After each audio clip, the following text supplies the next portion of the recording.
अगर आपके मन में हमेशा चंचलता बनी रहती है, मन हमेशा अशांत रहता है, तो ये कहानी आपके लिए है। एक राजा हमेशा उदास रहता था। लाख कोशिश करने के बावजूद उसे शांति नहीं मिलती थी। एक बार उसके नगर में एक बौद्ध भिक्षु आया।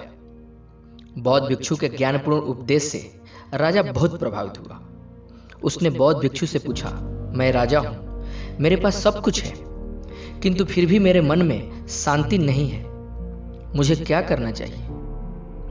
बौद्ध भिक्षु बोला, आप अकेले में बैठकर चिंतन क्यों नहीं करते?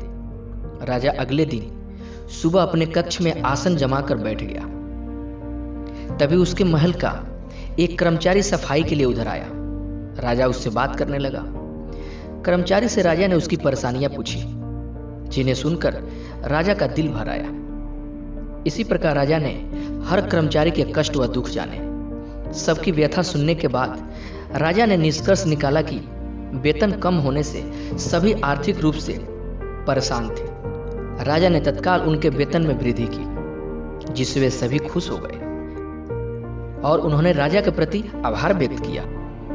अगले दिन जब राजा की बौद्ध भिक्षु से भेंट हुई तो उसने पूछा, राजन, आपको कुछ शांति प्राप्त हुई?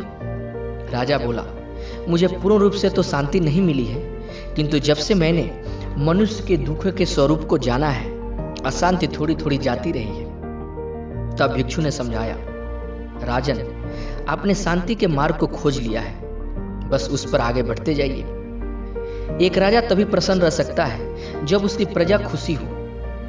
इस कहानी से हमें यह सीख मिलती है कि मन की शांति स्वयं के सुख से अधिक दूसरे के दुख हरकर उन्हें सुखी बनाने से मिलती है।